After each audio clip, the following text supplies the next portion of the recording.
Let's dive deep into a serious story about Daniel Muthiani, also known as Sniper, a fearless blogger whose life was cut short.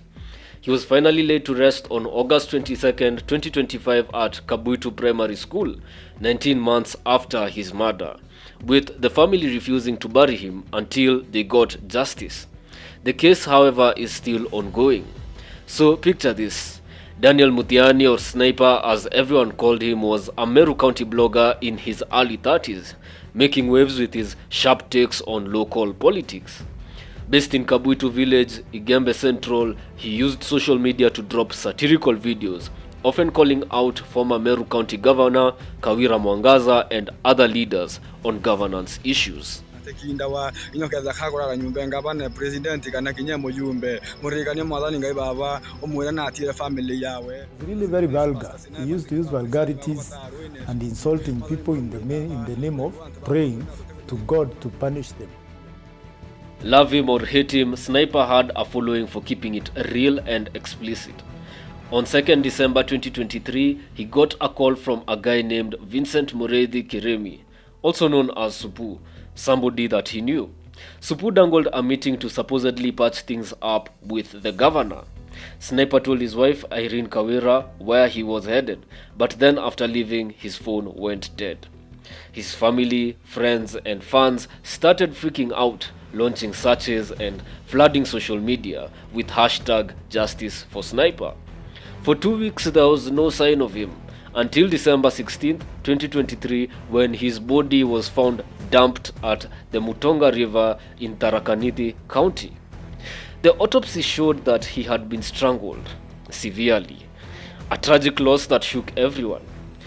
If you want to go into the gory details of the murder, TV47 did a report on this story, which I would strongly recommend you to watch. Like, share and subscribe to this content. You can also add your views to the comment section. Thank you. The Directorate of Criminal Investigations, or the DCI, jumped on the case, calling it a planned and cruel act. They found the vehicle used in the crime and even put the governor's official residence on lockdown to hunt for evidence.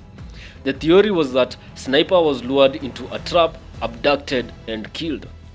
By January 2024, the DCI had arrested 7 people. Notably, Vincent Muredi, the guy who called Sniper, and Kenneth Guantai, the governor's brother. The DCI got a 21-day detention order to dig into forensic evidence, saying that these folks were involved in the abduction and murder. In February 2024, 5 of them were charged at Kiambu High Court, all pleading not guilty and released on bond.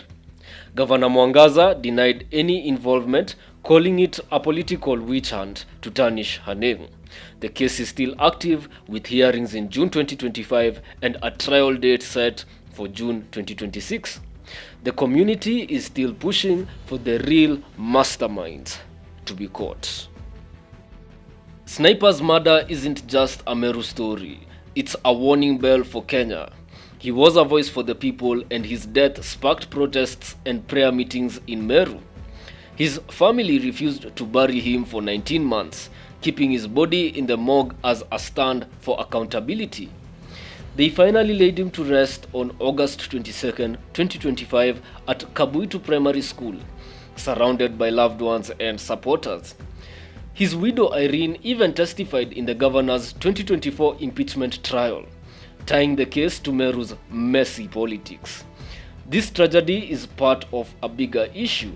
Bloggers, journalists, academics, and generally any Kenyan with a smartphone and an internet connection face real dangers for speaking out.